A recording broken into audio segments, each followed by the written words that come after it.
You're in a conversation and someone says, "The church is just full of hypocrites." What would you say? Have you ever met someone who claims to be a Christian but doesn't act like it? Maybe they are even outspoken about what the Bible says or why a particular point of Christianity is true, but their lives contradict the way Christians are called to live. This sort of religious hypocrisy is damaging to the church and hurts people, and Jesus hates it too.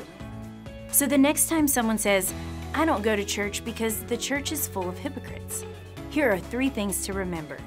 Number 1, hypocrisy requires a moral standard. A concept like hypocrisy requires a standard of morality or moral conduct with which a person generally agrees but fails to act accordingly.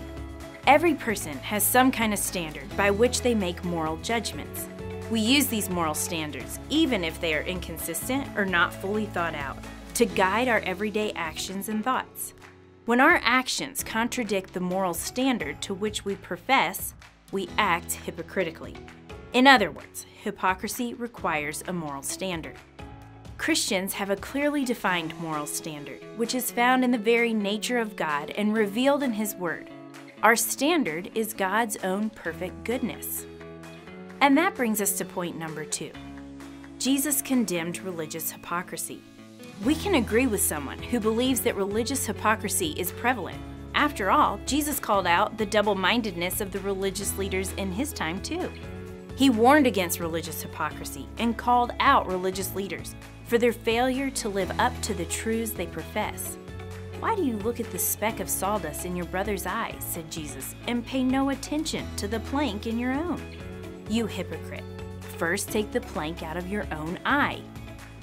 Jesus also warned that hypocrisy defiles a person and is utterly detestable to God.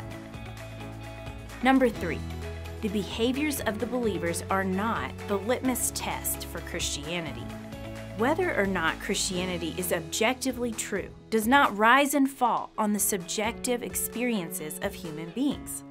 Ultimately, aside from the behaviors of Christ's followers, there are facts about the nature of God, origin of man, and nature of reality that either match or don't match the way the world is. These facts are not affected by any person's experience of the church. When I go to the doctor's office, for example, whether or not the doctor has a kind bedside manner does not change the facts of the test results that he shares with me. The facts stay the same. But it's worth noting that a lack of kindness and care can initiate skepticism about that information. Paul the Apostle said that if we have knowledge but don't speak it in love, we come across as an annoyance to the world. And Jesus actually prayed for us that we would reflect the profound reality of God's sacrificial love for humankind. When we fail to fulfill those teachings, it prompts skepticism about our message of unconditional love. However, through this objection, we have a unique opportunity to say, yes, the church is full of hypocrites. That's actually one of the reasons why Christ offers forgiveness and salvation, because none of us are thoroughly good. Rather, we all live in the tension of the goodness of God's redemption and the destructiveness of our own sin nature. So the next time someone says, "I don't go to church because the church is full of hypocrites," remember these 3 things. Number 1, hypocrisy requires a moral standard. Number 2, Jesus condemned religious hypocrisy. Number 3, the behaviors of the believers are not the litmus test for Christianity. For What Would You Say? I'm Sarah Stonestreet.